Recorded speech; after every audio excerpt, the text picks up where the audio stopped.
Muy bien, señoras y señores, gracias por acompañarnos a este programa. Vamos a hablar hoy de lo que está sucediendo en el mundo y de lo que está pasando en dos grandes escenarios.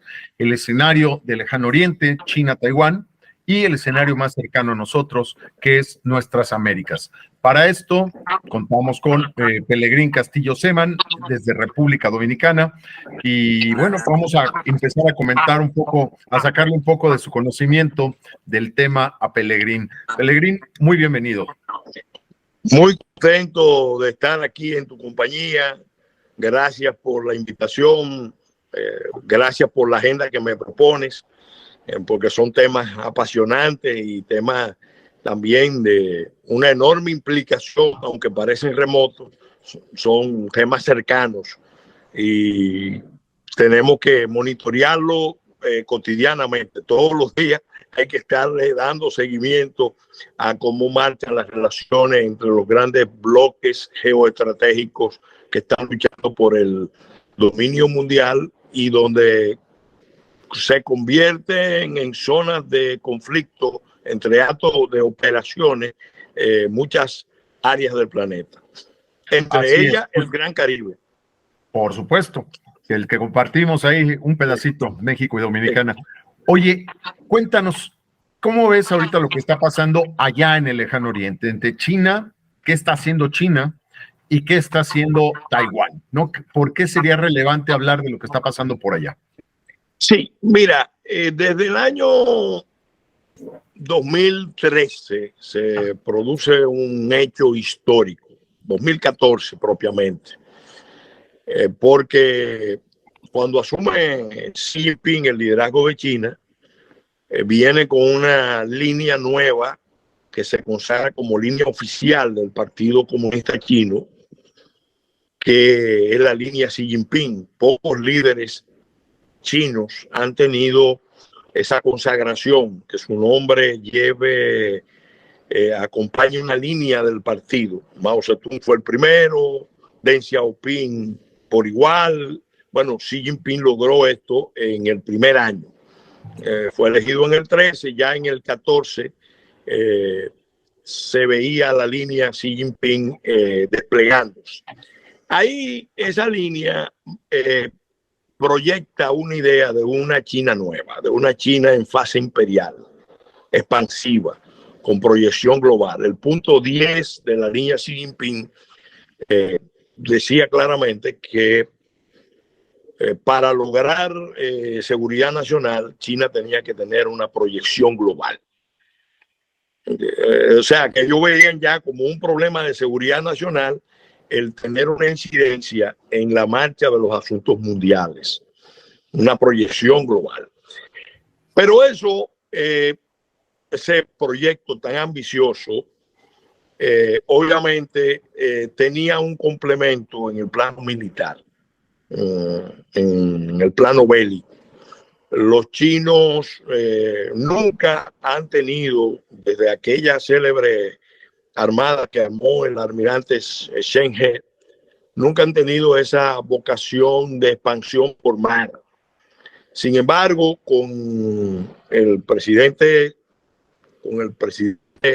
Xi Jinping, eso cambió, porque empezaron a darle forma, fuerza a una fase expansiva. Ya venía el debate sobre el mar meridional, donde China había esbozado la política de los 9 trazos, que es una política donde propiamente reivindica todos los espacios marítimos del mar meridional de China y ahí pone a China todos, ¿no? Ahí se mete con Taiwán, Filipinas, Vietnam, Filipinas, Taiwán, Brunei.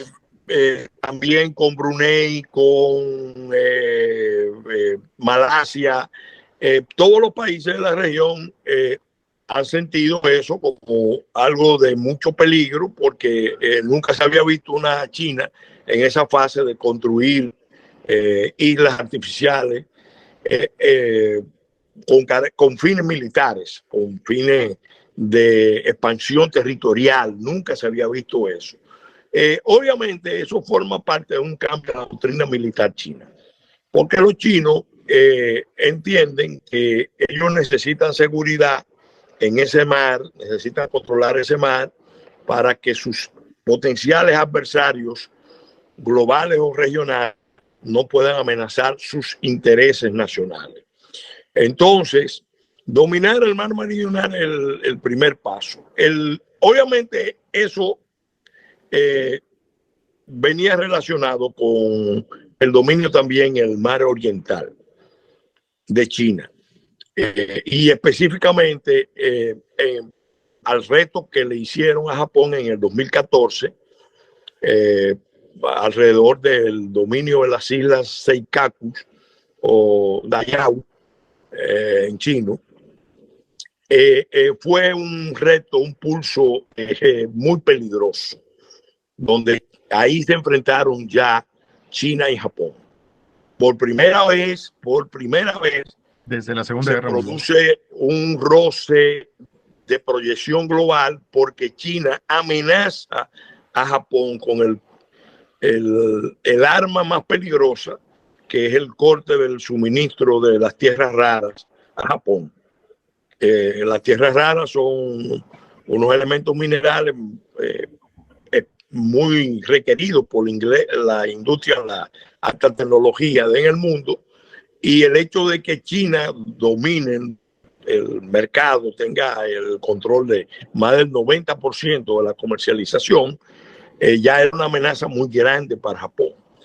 En ese momento el presidente Shinzo Abe, recuerdo que dijo que eso fue en el centenario de la Primera Guerra, que se estaba levantando un escenario muy similar al de la Primera Guerra Mundial.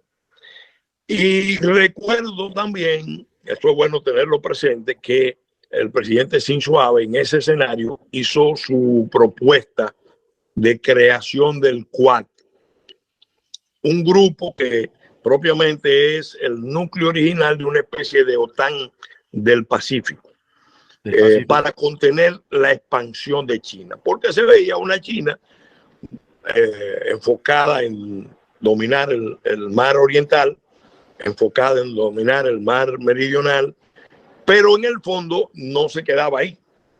La lucha era el control de la primera cadena de islas para seguir con una proyección hacia todo el Pacífico. La estrategia norteamericana y de los países de la región pacífica es precisamente mantener un equilibrio de fuerza y una primera línea de defensa en la cadena de islas más cercana. Ahí entra Taiwán a jugar un papel muy importante. Recuerda, René, que el general Douglas MacArthur consideró Taiwán, lo definió como un portaaviones indestructible, un portaaviones formidable e indestructible. Eso era en el contexto de la guerra de Corea. Entonces, por eso China necesita tener el control del mar, tener el control de los espacios marítimos de las islas, pero también tener el control de Taiwán, ya sea por una acción bélica o ya sea a través de maniobras, porque hay que recordar que los chinos tienen un sentido de la guerra muy diferente al que tenemos en Occidente o en América Latina. Largo plazo. No, los chinos con su paciencia estratégica y con su juego de envolvimiento, de desgaste, apuestan, por ejemplo, a que en Taiwán eventualmente, como lo había advertido Condoleezza Rice, se pueda producir un problema interno que debilite la defensa de Taiwán y haga que Taiwán no pueda resistir ya una embestida china en un momento dado. Pero eso es parte de una estrategia que va más allá. ¿Por qué? Porque la doctrina militar china, te decía, que ha cambiado y ellos están viendo que el dominio del Pacífico es muy importante para su seguridad. Los chinos han incrementado el gasto militar y uno de los componentes de ese gasto militar. No solamente está en la carrera espacial para fines bélicos o en el incremento de los misiles de largo alcance o los misiles hipersónicos, sino que están desarrollando, tienen proyectado desarrollar una flota de submarinos y una flota de portaaviones que le permita desplegarse en todo el Pacífico. Entonces, ese esfuerzo es complementario de otro que ellos ya proyectaron y están ejecutando y que se conoce porque los chinos tienen como es su estilo, le ponen un nombre poético a acciones como esta. Militares. Por ejemplo, ellos declararon como una alta prioridad el desarrollo del collar de perros. Cualquiera que oye esto dice, bueno, pero mira, qué ternura. Y se trata de una cadena de bases militares que van desde África Oriental por toda la zona del Golfo Pérsico, toda la zona del Índico, bases militares, instalaciones militares de abastecimiento, ciudades, zonas para acopio de recursos, y ese collar de perlas es el complemento de la política china hacia el Índico, donde el rival ya no es Estados Unidos solamente, sino India. Ellos ven que India puede ser un rival realmente formidable. La India pues es potencia nuclear, tiene 1.400 millones de habitantes, es su vecino. No, incluso ahora ya está más que probado que en términos de población la India superará a China próximamente y tiene unas tendencias de crecimiento que eventualmente pueden conducir a una hegemonía más de la India. La proyección natural de la India es hacia el Índico. La India no tiene pretensiones de potencia mundial. Tiene más interés de proyectarse como una potencia regional y en el plano mundial jugar un papel, vamos a decir, de un país que apuesta al multilateralismo y a la estabilidad.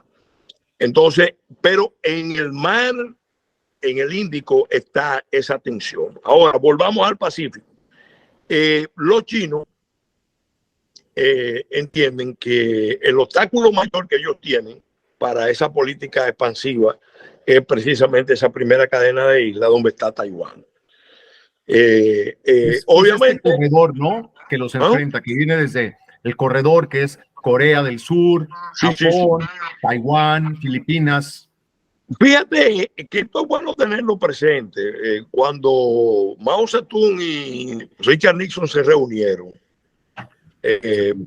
Mao Zedong le admitió a Richard Nixon que él había cometido un grave error involucrando a China con elementos militares, con tropas en la guerra de Corea. Y él decía, cometimos un error porque perdimos la oportunidad de controlar Taiwán, de recuperar Taiwán.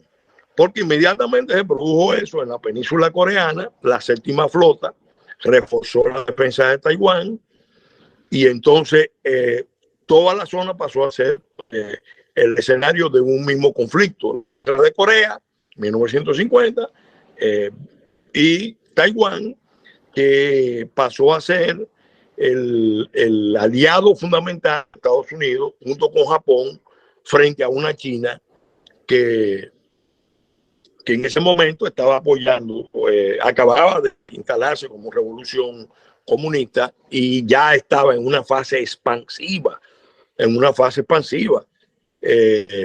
en 1950 ya hay tropas chinas involucradas directamente en la guerra con Corea del Sur y con los Estados Unidos en el terreno. O sea que eso era bueno, parte del problema que surgió en ese escenario vino cuando el general MacArthur quiso, vamos a decir, desbordar las líneas de defensa y planeó, propuso, estuvo tentado a impulsar una estrategia de ataque, incluso con armas nucleares, a instalaciones chinas. Y entonces eso lo llevó a una confrontación con el presidente Truman, donde el general terminó siendo destituido porque se consideraba que había cedido su rol de almirante, ¿no? De militar. Claro, MacArthur venía de gobernar Japón, gobernador militar de Japón durante varios años, y entonces no tenía mucha idea de los límites. Pero volviendo a Taiwán, en esa conversación, Mao Zedong le dijo a Richard Nixon que en las relaciones entre Estados Unidos y China, Taiwán era una cuestión marginal y que en el fondo no eran más que unas pequeñas islas rocosas, decía Mao, donde se había trincherado, decía él, el bandido de Chiang Kai-shek, un grupo de renegados, y que ese problema podía esperar 100 años para resolverse. Le dijo, claro, se lo dijo en ese momento. Los chinos en eso son muy pragmáticos. Recordemos que cuando ellos logran hacer su revolución, toman el poder, ellos van y con los primeros que negocian es con los ingleses. Reconocer Hong Kong, no hacer ninguna objeción, eso lo dirigió Zhou Enlai, no hacer ninguna objeción al dominio inglés de Hong Kong a cambio del reconocimiento inglés de la Revolución China. Fíjate lo hábil que son en el manejo de sus estrategias. Entonces, en este caso, Mao Zedong le dijo a los norteamericanos, no nos preocupemos por Taiwán. Eso lo podemos resolver en 100 años. Y eso fue en 1970. O sea que si se hubieran llevado de la línea Mao Zedong, eso, vamos a decir, debería resolverse en el 2070. Pero, ¿qué pasa? Xi Jinping no. Xi Jinping entiende que ellos tienen que tener esa proyección global en apoyo a la franja y la ruta de la seda, porque también, ojo, esto no es solo un expansionismo militar chino. El expansionismo militar chino es en apoyo al expansionismo económico, comercial, de inversiones estratégicas, porque eso es lo principal. La principal arma que China tiene para la hegemonía mundial es el control de las cadenas de suministro. Crear una cadena de suministro global dominada por China, y lo estaba logrando hasta la pandemia. E incluso ya a partir de la pandemia, con la crisis que ha venido, todos los países han empezado a considerar la posibilidad de iniciar procesos de desglobalización, de regionalización de las cadenas de suministro. Pero la visión militar que está en la base de la política de hegemonía global china, que es la de poner el mundo bajo control chino, la hegemonía china, esa política pasa inicialmente por el dominio del mar meridional y por el control o la neutralización de Taiwán. Porque ellos eventualmente, ahora mismo hay un gobierno que encabeza la presidenta Tsai, y una parte importante de Taiwán es nacionalista, no del Kuomintang, sino con vocación independentista. El otro Cuéntanos partido, un poquito más de cómo está Taiwán hoy. ¿no? ¿Cuál es la Mira, circunstancia interna y...?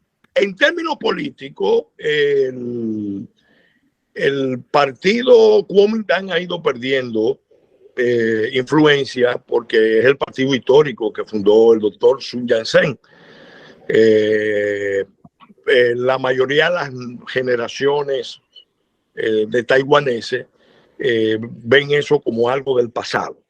Se identifican más, por eso el partido de la presidenta Tsai es el partido que está a la cabeza de un esfuerzo que obviamente tiene una vocación de independencia cada vez más clara. ¿Qué ha pasado? Porque ahí vamos al otro enfoque.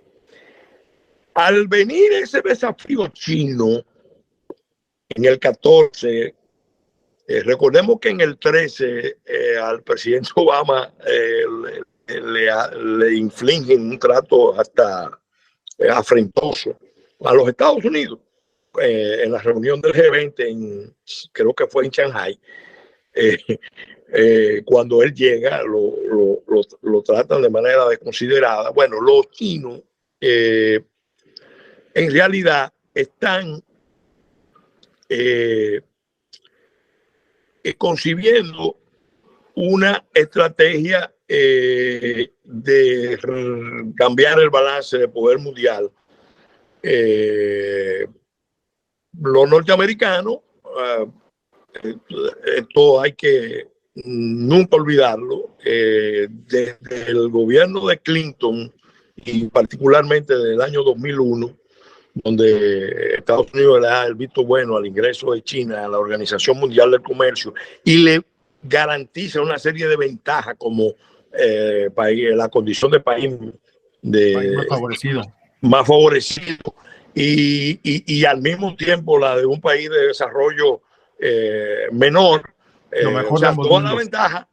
Porque Estados Unidos concibió una estrategia de dominio del mundo en una alianza con China, de la Alianza Pacífica. Lo que Neil Ferguson, el historiador británico, llama chimérica, una construcción fabulosa a ambas orillas del Pacífico. En el Pacífico uno no sabe cuál es el oriental. En el Pacífico de Estados Unidos hay un pilar de ese nuevo orden mundial, y en el Pacífico ya controlado bajo la hegemonía, bajo la influencia china, está el otro soporte. ¿Qué ha pasado? Los norteamericanos hicieron unos cálculos de que China iba a permanecer como un país pacífico, un país razonable, un país muy acomodado en términos pragmáticos, hacer la industria del mundo, donde se fabrican todos los productos del mundo, porque nadie puede competir con los precios chinos. Porque solamente China podía, con su régimen totalitario de capicomunismo, un nombre, un término que usa Loretta Napoleoni al describir el fenómeno chino, la dictadura del Partido Comunista totalitaria,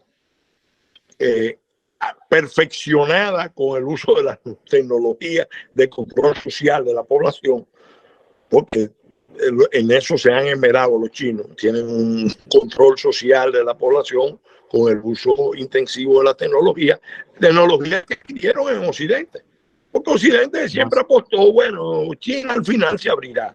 Y China, si no se convierte en una sociedad propiamente democrática, va a ser una sociedad pacífica, probablemente va a ser una versión de Japón o de Corea, y ni una ni otra, o de Singapur, pero no va a ser hostil. Y resulta que Occidente no consideró que hay una realidad.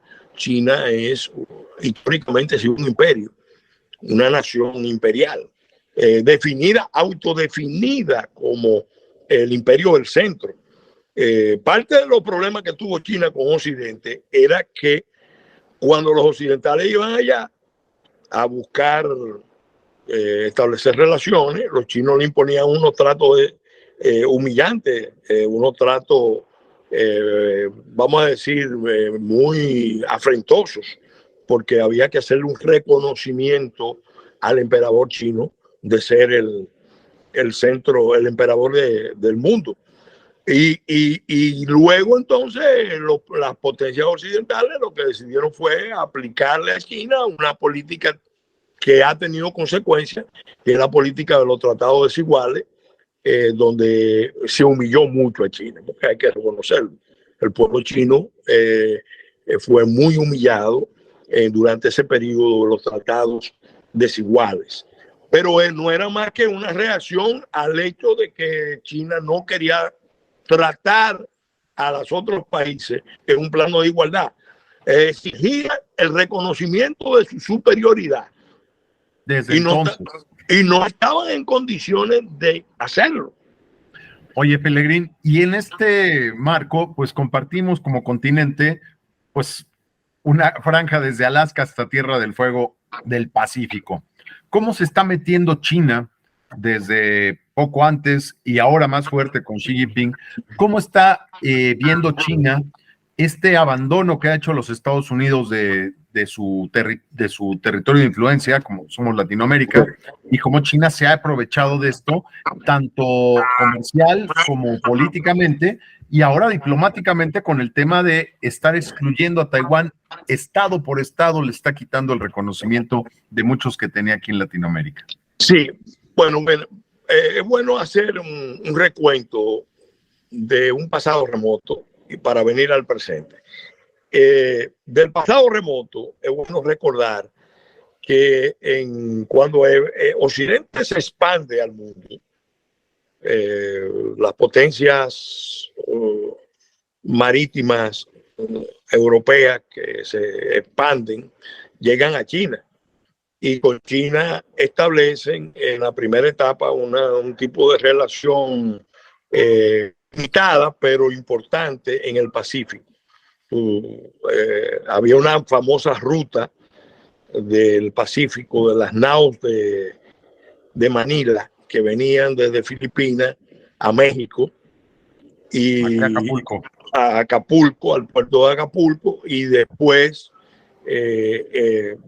algunos de esos productos iban a Europa por esta vía.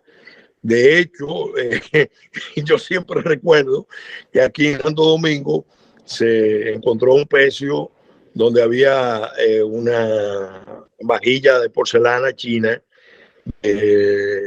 Seguro iba con destino a España.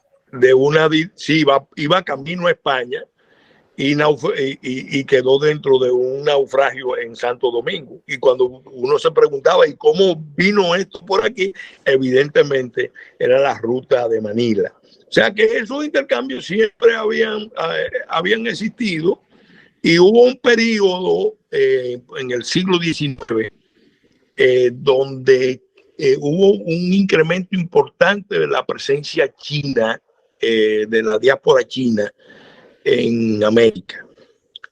Tan importante que los chinos fueron los que construyeron los ferrocarriles en Estados Unidos y en México. Y los que se involucraron en la construcción del canal de Panamá, los trabajadores chinos. Y en Estados Unidos el fenómeno de tantos trabajadores chinos hasta provocó preocupación que los norteamericanos, creo que fue en 1870 y pico, después que se terminaron de construir los ferrocarriles, declararon una ley de prohibición de la presencia china. O sea, a los chinos se les excluyó de Estados Unidos, excluido. No se le daban una serie de derechos porque se consideraba que había un peligro asiático. Ya para esa época, fíjate qué época se estaba pensando, mira, los chinos pueden ser si no lo controlamos, pueden ser peligrosos.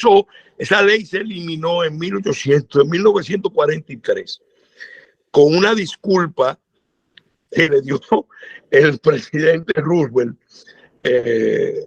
Franklin Delano Roosevelt, al pueblo chino, donde le decía que las naciones como las personas se equivocaban y que Estados Unidos había cometido una equivocación. Obviamente en ese momento el mejor aliado en Asia tenía Estados Unidos en la guerra contra Japón era China. Y entonces la relación fuerte era con Chiang Kai-shek. Entonces el triunfo de los comunistas cambió el curso de la historia, porque todos los acuerdos que se hicieron en el marco de la Segunda Guerra Mundial estaban considerando a una China gobernada por Chiang Kai-shek. Y resulta que quien termina tomando el poder por una serie de situaciones que no es el momento de analizar, es el Partido Comunista Chino. Entonces, ¿qué pasa? Mira, hay una realidad. Después de lo que señalamos en la primera etapa del programa, hay un episodio que empieza a encadenar el conflicto del lejano Oriente con la región. ¿Cuál es ese conflicto? Bueno, cuando gana el presidente Trump, la segunda llamada que recibe el presidente Trump es las felicitaciones a la presidenta Tsai, recién electa también en Taiwán. Y los 2016, chinos, porque sí, Taiwán, pues, sí. Se cuidaba mucho de hacer eso. Los chinos consideraron que eso era una violación al principio de una China, dos sistemas. Entonces empezó un cambio de la política china con respecto a Taiwán, porque ellos desde el 2005 aproximadamente, 2004, tanto Taiwán como China habían llegado a un acuerdo de no disputarse el control de las relaciones diplomáticas, o sea, respetarse sus relaciones. China no le disputaría a Taiwán y Taiwán no trataría de expandirse. Era una especie de vamos a establecer una relación estable a ambos lados del estrecho.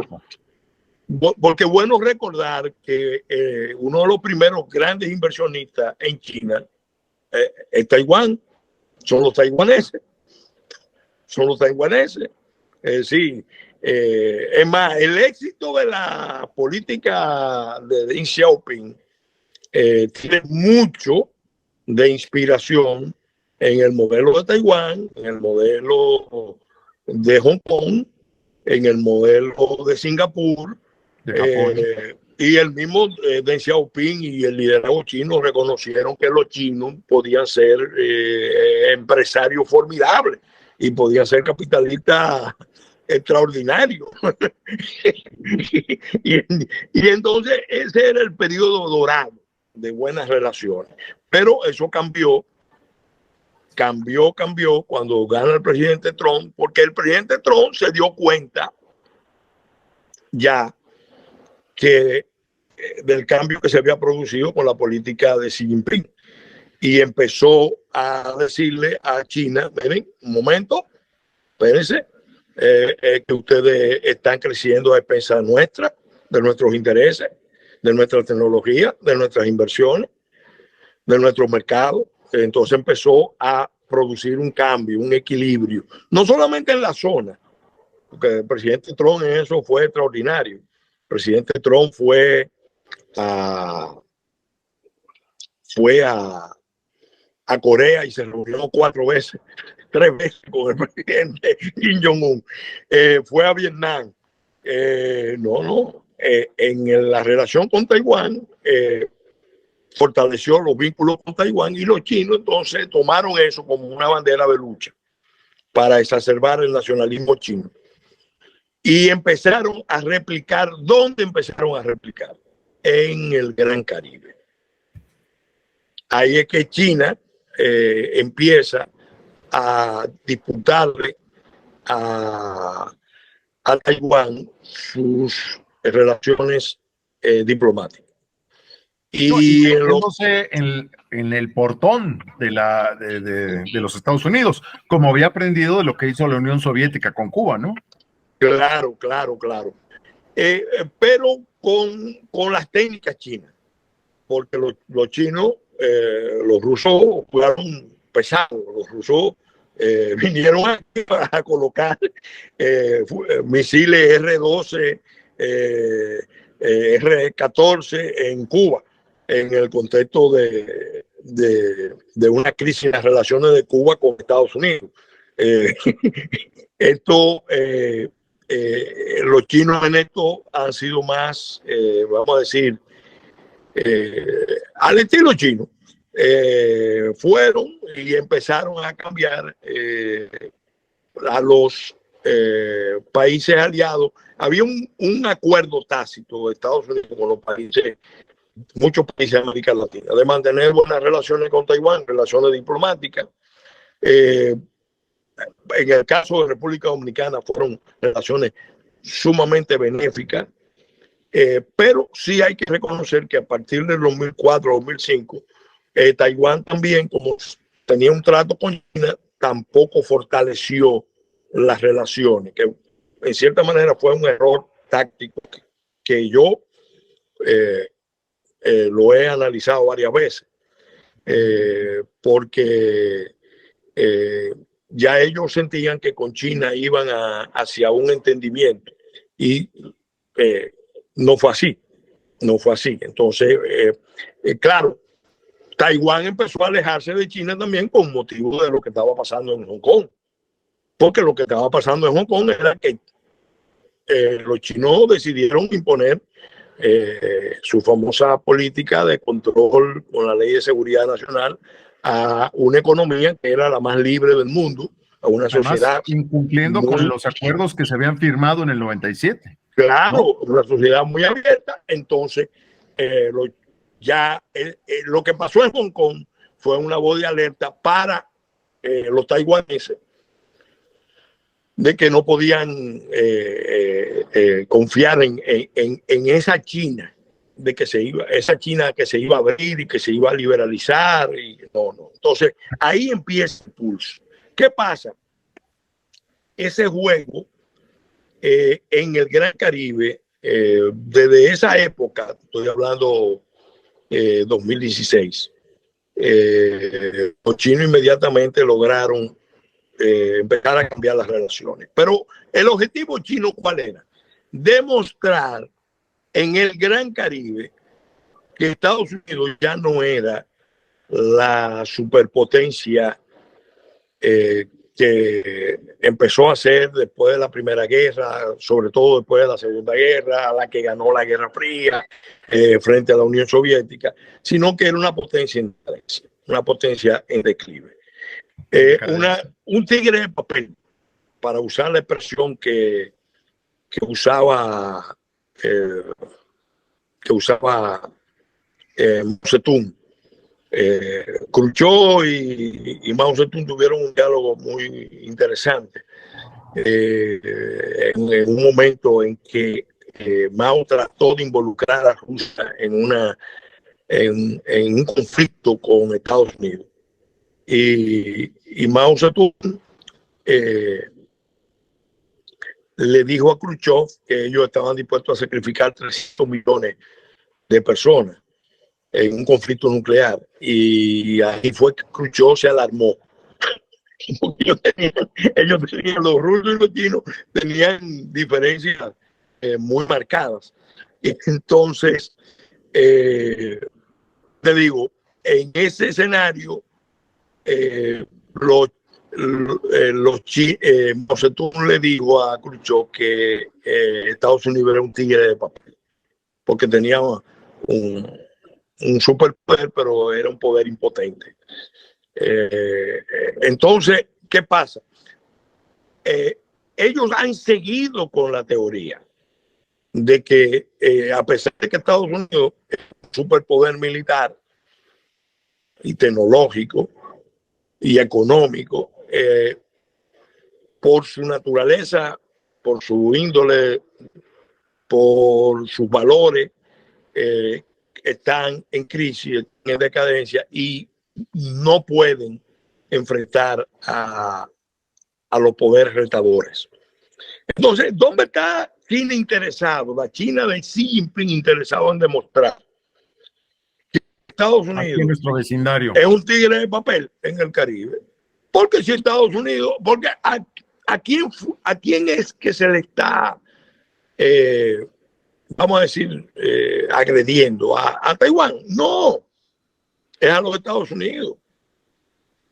Es a los Estados Unidos, porque esta zona es la zona de influencia histórica de Estados Unidos.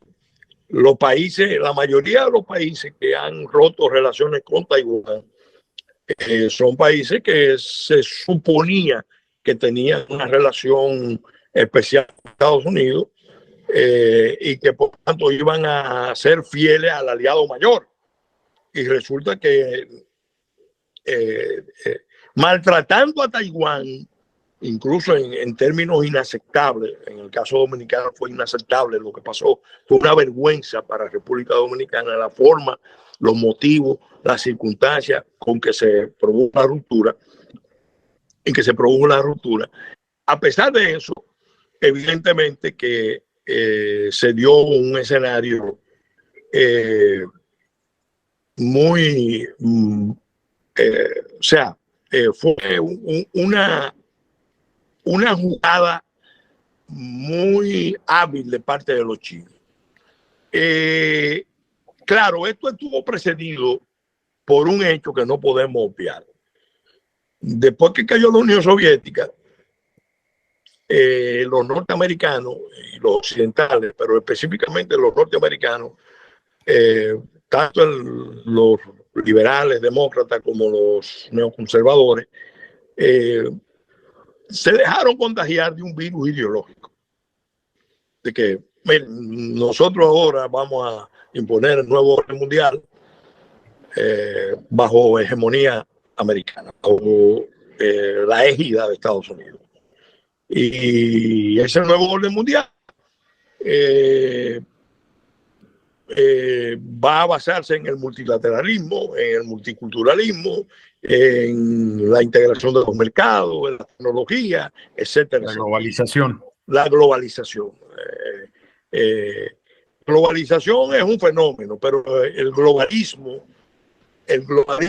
es un elemento importante de ese proceso, porque es venderle al mundo la idea de que, miren, no hay nada que hacer, hay que someterse al proceso de globalización. Entonces, ¿qué pasa? Eso, sin duda, puso a Estados Unidos en plan de fuga hacia el mundo. Y al mismo tiempo, como ellos tenían esa relación estrecha con esa China que ellos esperaban que iba a ser su nuevo mejor amigo, porque esa fue la equivocación de Occidente y de Estados Unidos. Su nuevo mejor amigo, unos chinos razonables, ¿no?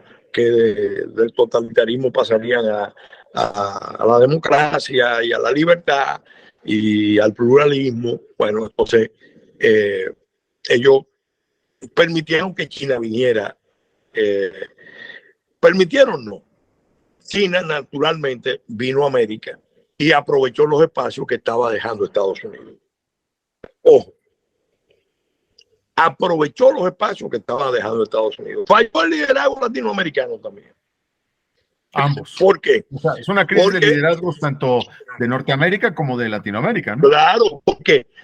Porque el presidente Bush padre había hecho una propuesta de la zona de libre comercio de las Américas, que era una propuesta para discutirlas, constituir el espacio, iba a constituir el espacio y puede constituir en el futuro el espacio más más ricos del mundo. Las dos Américas unidas, con el Caribe como elemento de unitivo, como la zona de unificación o de transición entre nuestra América y la América que no es nuestra, para usar un término de Martí. Eso iba a ser un fenómeno mundial. Ahora, quizá en el futuro, eso yo creo que tiene una nueva oportunidad y no en un futuro muy remoto. Pero en ese momento, el liderazgo latinoamericano, en el caso, quiero destacar el caso de Brasil, Fernando Henrique Cardoso, creo que cometió el error por una posición ideológica de no sentarse a discutir, a liderar el proceso en América Latina de la constitución del ALCA. Y entonces Estados Unidos medio se desentendió, porque si Brasil hubiera negociado con sus equipos negociadores esos acuerdos, definitivamente la historia hubiera sido otra. Y además no lo hubiera hecho Brasil solamente, se hubiera sumado todos los otros países. Hubieran sumado seguramente Argentina, probablemente México. México ya tenía el tratado. Ya teníamos desde el 94 el Tratado de Libre Comercio. Ya tenía el tratado con Estados Unidos, pero el resto del continente, unificado con Estados Unidos, no, con Norteamérica, es decir, con México, con Canadá, con Estados Unidos, eso iba a ser algo grandioso, formidable. ¿Dónde se complica? Bueno, se complica porque el liderazgo latinoamericano, a partir de la influencia del Foro de San Pablo, empieza a objetar el tratado norteamericano. Y entonces las razones ideológicas, la razón ideológica del liderazgo latinoamericano y la prepotencia del liderazgo norteamericano, que estaba muy empeñado en el dominio mundial y muy empeñado en China, en su relación con China, es lo que hace que América Latina quede, vamos a decir, expuesta a que venga China a la región a ocupar el espacio que estaba dejando Estados Unidos, porque Estados Unidos inmediatamente cae la Unión Soviética, empieza a involucrarse en escenarios remotos, a desentenderse de su región.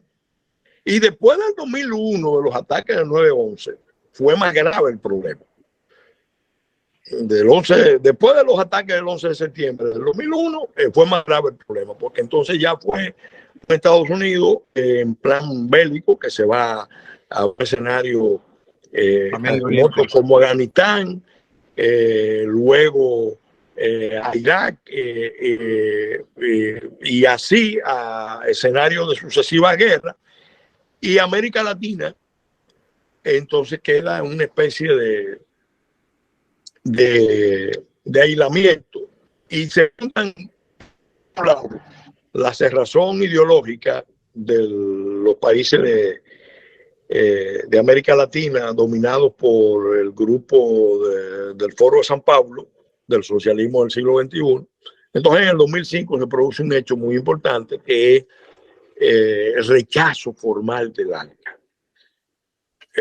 Al presidente Bush incluso no lo trataron hasta con el respeto necesario al momento de rechazarle la propuesta que había hecho su padre. Entonces se rompe esa posibilidad. Y por eso, ¿qué hace China? Bueno, China hábilmente aprovecha y fortalece su vínculo con los países más grandes de América, pero todavía no se había fijado en la región Gran Caribe, en los pequeños países. En los pequeños países, la atención de China se empieza a mover a partir de la ruptura del pacto de Taiwán y China. por el tema de la línea que sigue la presidenta Tsai de llamar al presidente Trump. Obviamente, esa era la respuesta americana a la desconsideración que los norteamericanos, que los chinos le habían hecho a Obama. Porque los chinos desconsideraron a Obama y a la misma Hillary Clinton. Por eso es que después va a Trump como un jugador peso pesado a aplicarle a China una receta agria, dura en materia comercial, muy agresiva en materia comercial. Ahí empieza la guerra comercial, que se combina con la guerra híbrida por la lucha por los espacios. Dice el general McMaster que en el 2017 se produjo propiamente el inicio de este conflicto. Cuando vemos lo que pasó con la pandemia, yo personalmente todavía sostengo, tú conoces mi posición, de que si fue un Chernóbil biológico, un accidente y no un ataque simulado, encubierto, si fue un Chernóbil biológico, definitivamente que fue usado como arma política, como con ánimos bélicos, con ánimos de necandi, porque la manipulación de la pandemia quedó clara. Vamos a aceptar que fue un accidente en el P4 de Wuhan. Bueno, si fue un accidente, lo que siguió después del accidente fue un ánimo de usarlo para generar crisis en Estados Unidos, crisis en Europa, crisis en muchas partes del mundo, y luego, en el caso de China, venir con una diplomacia de vacuna que para los países en desarrollo y los países de América Latina resultó, vamos a decir, relativamente exitoso, porque los países occidentales tuvieron una respuesta muy tardía y se puede decir que poco solidaria con los países en desarrollo.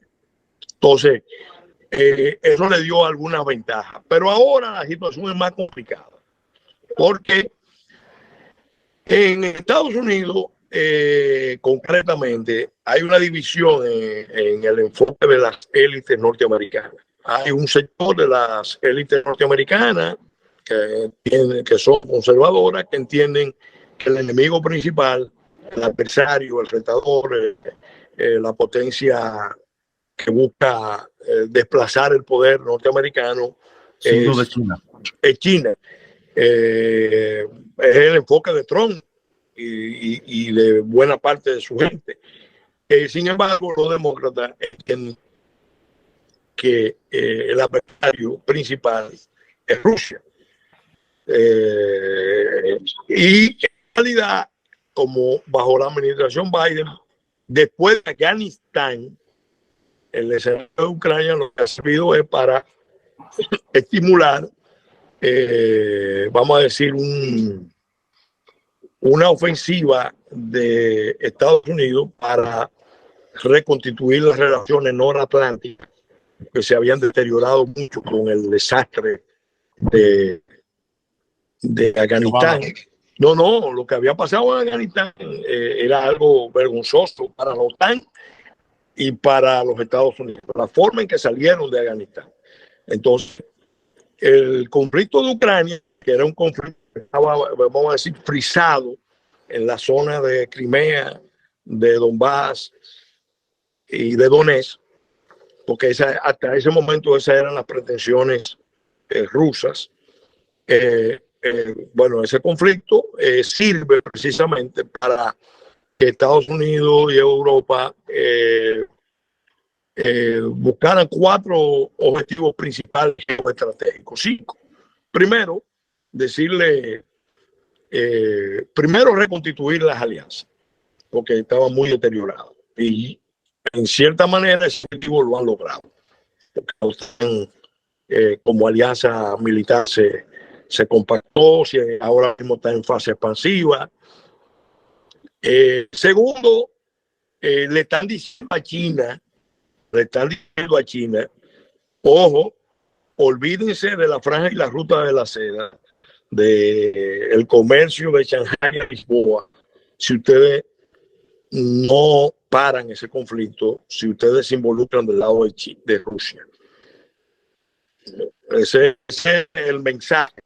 Por eso el liderazgo chino, aunque está aliado en los hechos, más evidencia no puede haber, se está cuidando también de jugar un papel a nivel internacional, de ser, vamos a decir, los mediadores. El presidente Macron acaba ahora de pedirle a China, que termine de intervenir en la guerra de Ucrania y de lograr la paz en la guerra de Ucrania. Sí, porque nada más les falta la intervención militar, porque ya la económica y la sociedad que tienen tan fuerte con Rusia es muy pública. Bueno, eso es evidente, pero Europa está demostrando ahí ya una vacilación, porque el primero que sale hacia China después de la voladura del Nord Stream es Scholz, hablar con el presidente Xi Jinping a pedirle la mediación, porque están viendo, le están diciendo a los chinos, a ustedes no les conviene que este conflicto se prolongue, porque todos sus planes de franja, la ruta de la seda, el comercio con nosotros, todo eso se va a complicar. El otro objetivo también lo lograron, que es el objetivo de romper los vínculos energéticos de Europa con Rusia. Porque históricamente Alemania, que es, como dicen, la locomotora de Europa, siempre ha tenido una mirada hacia el este, siempre, por siglos. Desde antes de existir Alemania ya había un sector que estaba mirando hacia el este. Bueno recordar, para que tengamos claro eso, que los mayores inversionistas en Rusia antes de la revolución eran los alemanes. Y los que montaron la maniobra de llevar a Lenin a tomar el poder en Rusia son los alemanes. Entendiendo que era algo que ellos podían controlar, porque sí, esos son los errores. Por eso Raymond Aron dice que el hombre hace la historia, pero pocas veces sabe la historia que hace. Entonces, los alemanes siempre han tenido una mirada hacia el este. Y en esta etapa, bueno, desde la Guerra Fría propiamente, pero en esa etapa, bajo Merkel, Schröder, por ejemplo, Schröder era nada más y nada menos que el jefe de la relación empresarial, de la alianza empresarial ruso-alemana. Y Alemania era el segundo inversionista en Rusia y además el primer responsable de transferir tecnología hacia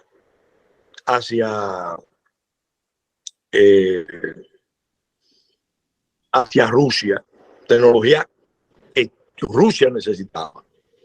Entonces, eso le preocupaba a Estados Unidos, que quería romper esa relación. Y la guerra ha servido para romper esa relación. Sí, totalmente, porque ya, digo, no totalmente, que aunque se ha dicho que la relación se ha roto, todavía el petróleo ruso está llegando a muchos sitios de Europa, el carbón ruso está llegando a muchos sitios de Europa y el gas ruso está llegando. Entonces, ese era otro objetivo que estaba buscando Estados Unidos con relación a Rusia. Y el cuarto objetivo, ese sí es peligroso, es provocar una caída de Putin. Y Putin estaba, igual que China, en una fase expansiva. ¿Por qué? Porque Putin estaba en un renacimiento de la nueva Rusia. Es la quinta versión del Imperio Ruso. Eso uno nunca puede olvidarse de ello, de esa realidad.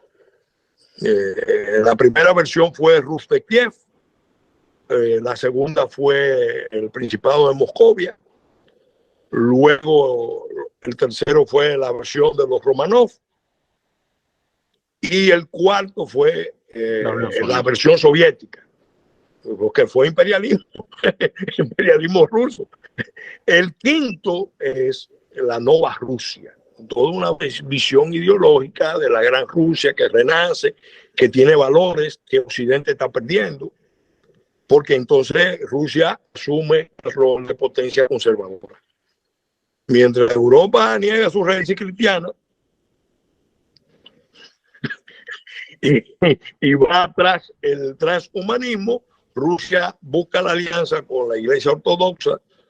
Recordemos que en un momento dado Moscú se consideró la tercera Roma, no cae Constantinopla. Ellos sintieron que su misión, el sentido de misión de Rusia era preservar los valores del cristianismo, y rompieron con Roma porque entendían que Roma en realidad no mantenía los valores auténticos de la cristiandad. Pero son hermanos separados, o sea, propiamente son hermanos separados dentro de la cristiandad. Entonces, esa alianza, los rusos están tratando de... Kaplan, que es un autor norteamericano que yo recomiendo mucho, en La venganza de la geografía, dice que hay que tener presente, y lo refuerza Kissinger, que los rusos tienen un sentimiento nacional de inseguridad.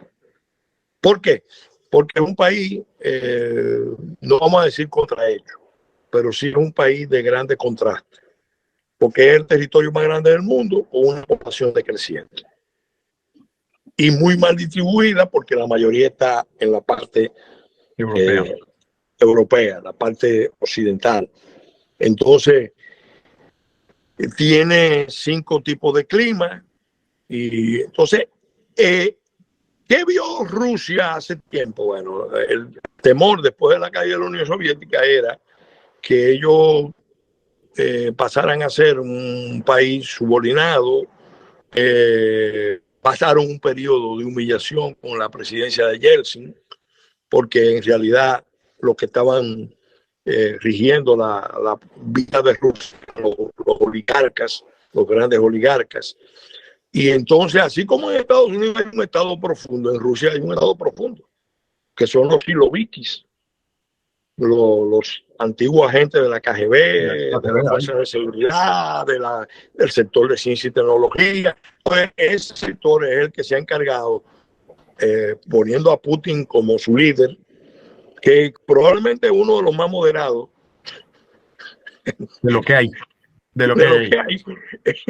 Lo ha puesto ahí al frente para ver cómo levantan Rusia. La apuesta a volver a una era Yeltsin 2.0 puede ser muy peligrosa, pero es la visión que prima en Estados Unidos, porque la visión demócrata, cuando tú hablas con dirigentes del Partido Demócrata, ellos lo que te dicen es: pero es que Rusia es una economía más pequeña que la de California. Sí, pero Rusia tiene 17 millones de kilómetros, tiene 6.000 misiles intercontinentales y ojivas nucleares, tiene 600, 700, 800 años de historia, tiene recursos enormes, y entonces tú no lo puedes despreciar. Y Kissinger lo ha dicho, lo dijo en su tiempo, lo han dicho muchos expertos, pero lo han dicho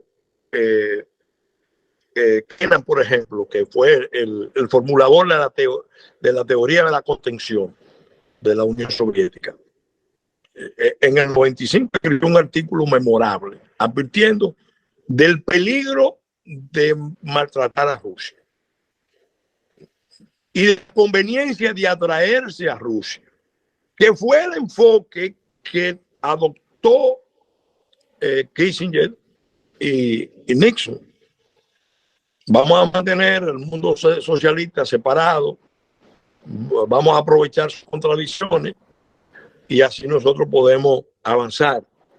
Ahora, con esta política, lo que está provocando es un efecto adverso, porque el liderazgo ruso entiende ya que es un ataque a la integridad territorial de Rusia,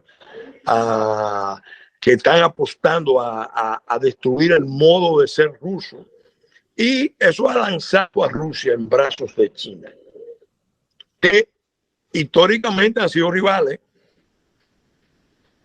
Los chinos han visto a los rusos como unos imperialistas muy agresivos, muy rudos, y los rusos miran el problema en términos objetivos.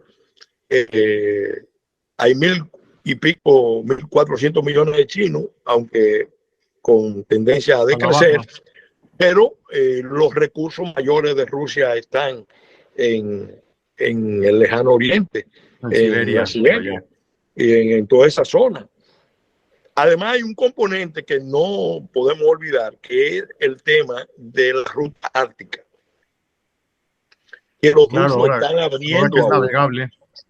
Claro, no, que a nosotros en el Atlántico nos puede afectar mucho, y lo que estamos en el Caribe nos puede afectar más, porque estamos hablando de que ellos están haciendo cálculos de la ruta Shanghai-Rotterdam con 11 días de recorte por la vía ártica. Ahora, ¿quién es el país que controla esa ruta? Rusia. Entonces, ese es el problema que está planteado ahora mismo en el mundo. Y obviamente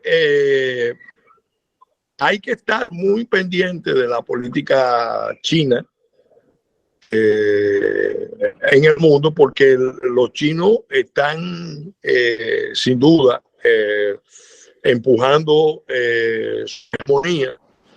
Fíjate la jugada que hicieron ahora, juntar a Arabia Saudita con Irán. Con Irán.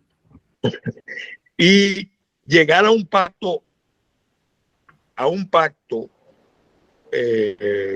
petrolero, impulsar un pacto petrolero para que las exportaciones de esos países a China se paguen en yuanes, un ataque al dólar directamente. Oigan, es una jugada sumamente importante, pero que también tiene muchas repercusiones, porque ahora Rusia, más Arabia Saudita, más la mayoría de los países del Golfo acaban de decir, bueno, nosotros vamos a como un cartel OPEC Plus, incluyendo a Rusia, lo que pone a Estados Unidos y Europa en una posición también bastante incómoda.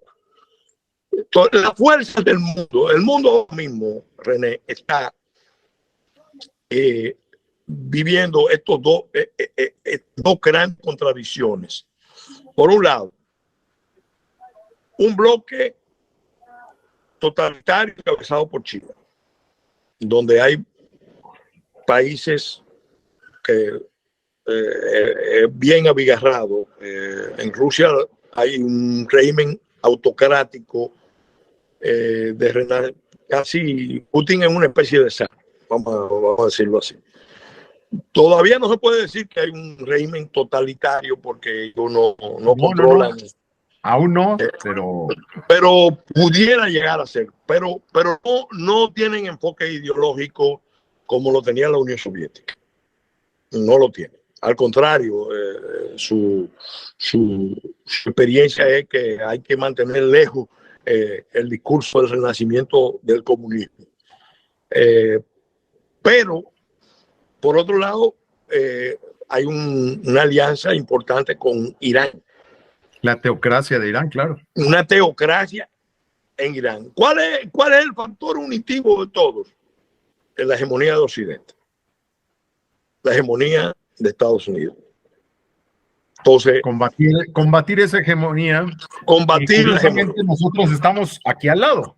Claro. Entonces, al mismo tiempo que hay otra dimensión.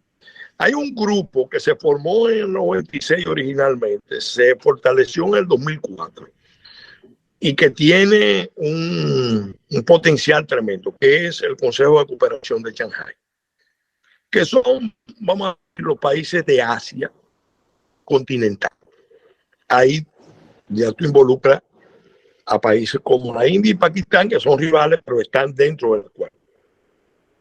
Y están todos los países del corazón de Euroasia, donde encabezados por Pakistán, Turkmenistán, Kirguistán, todos los están.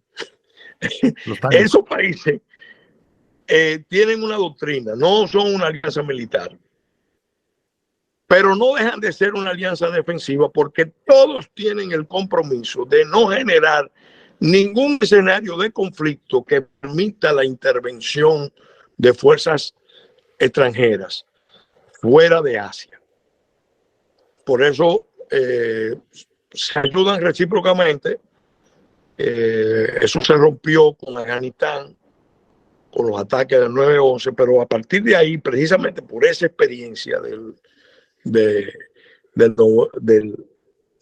por eso digo que se relanzó en el 2004 el Consejo de Cooperación de Shanghái. Es un grupo que tiene esa... Es una especie de Asia para los asiáticos, pero es un lema que ellos no usan, usaron los japoneses con muy mala experiencia. Cuando los japoneses usaron el concepto de la esfera de prosperidad, eso tiene muy malos recuerdos. Ellos usaban el tema Asia para los asiáticos y eso, pero bajo hegemonía japonesa. Entonces, ahí hay que hacer un deslinde a el Asia continental y el Asia Pacífico, porque otra realidad es el Asia Pacífico.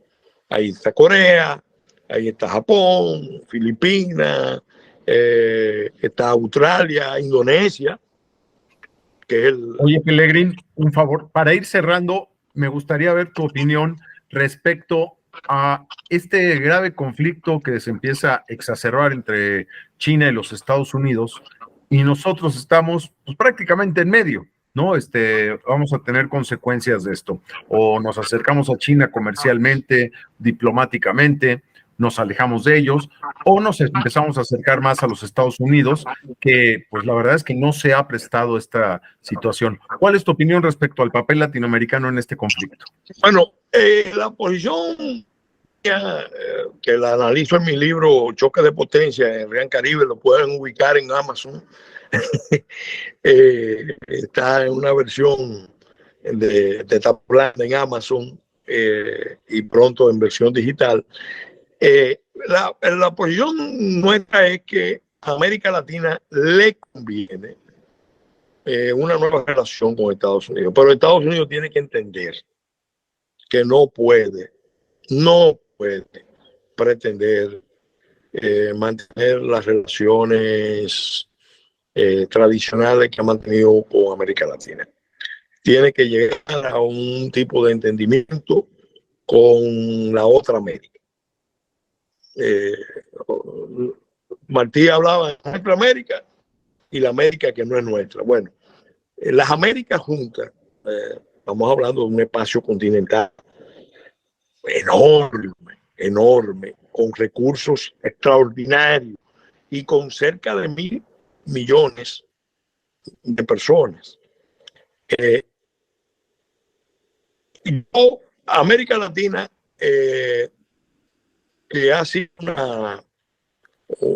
vamos a decir, un espacio, se han hecho grandes experimentos sociales donde todas las corrientes, nosotros somos una civilización, como dice Huntington, fiel de la civilización occidental, pero no somos occidentales.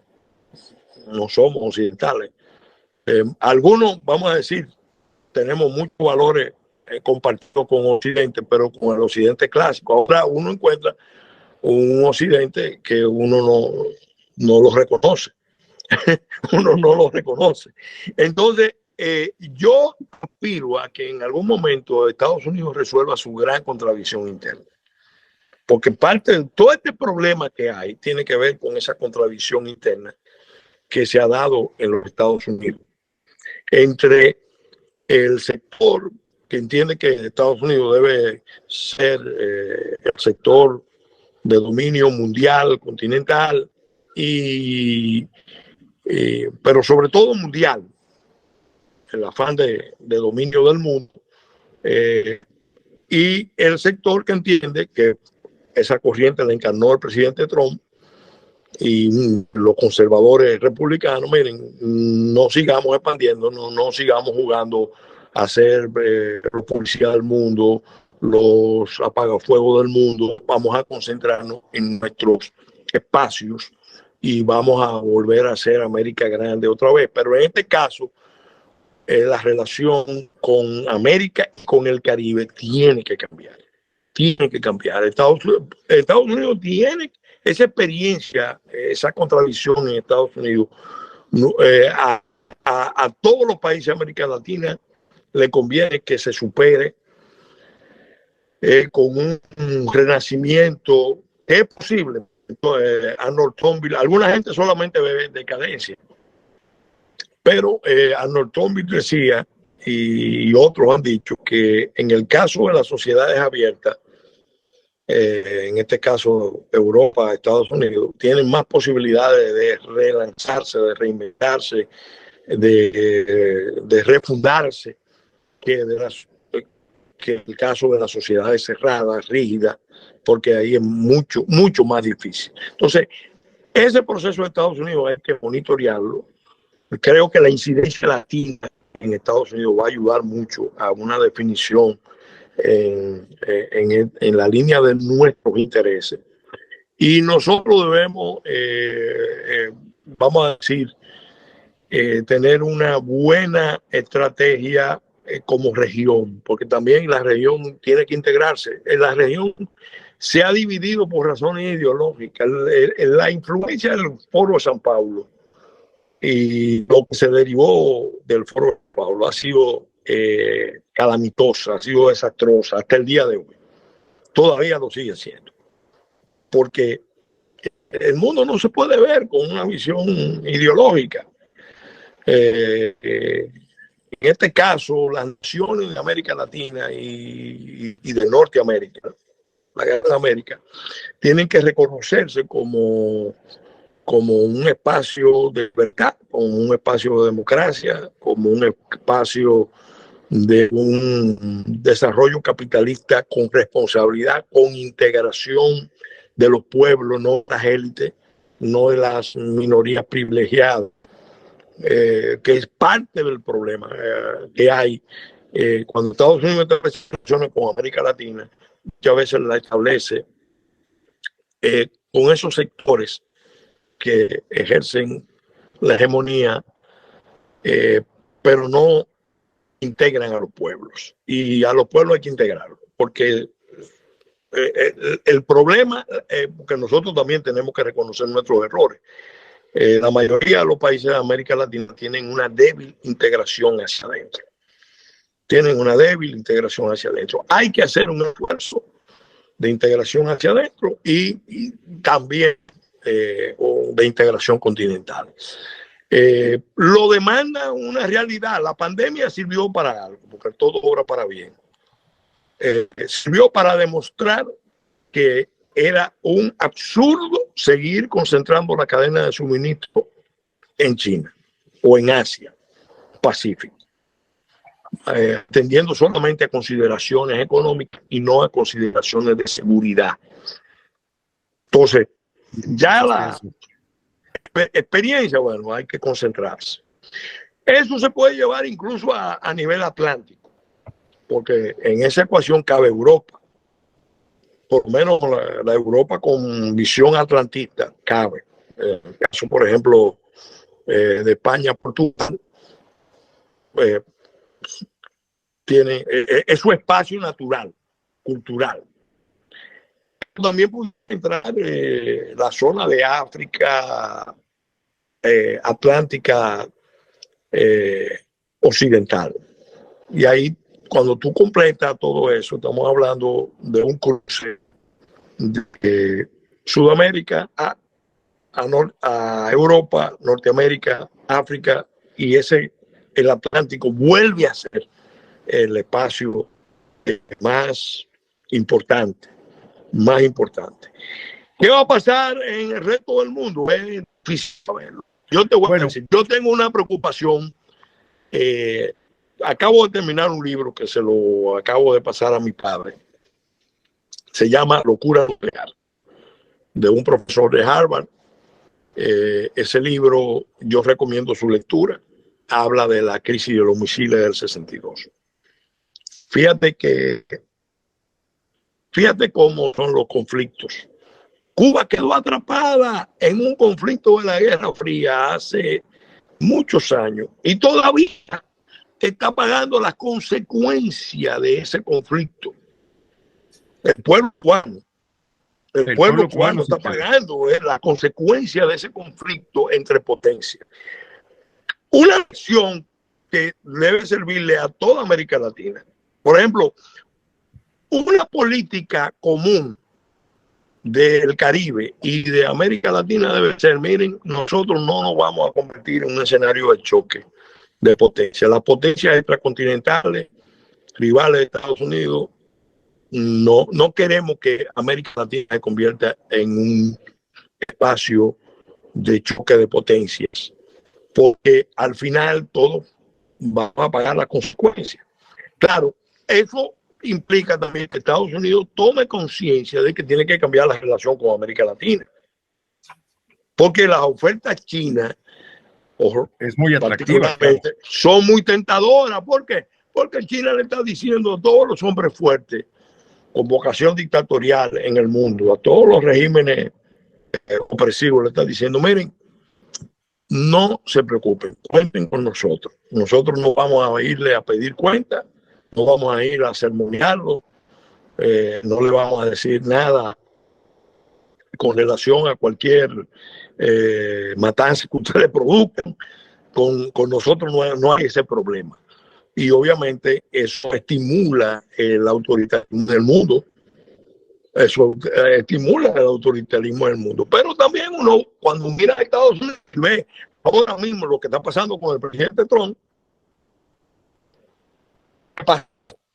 lo que está pasando y lo que puede pasar, o mira planteamientos como que se hacen desde la administración Biden con respecto a, recuerdo por ejemplo, el planteamiento con respecto a Maduro, un hombre que la administración lo tenía considerado como uno de los más buscados, pidiendo 15 millones por su cabeza. Entonces van a hacerle una propuesta de negocio petrolero en el marco de la crisis. ¿Cuáles son las señales?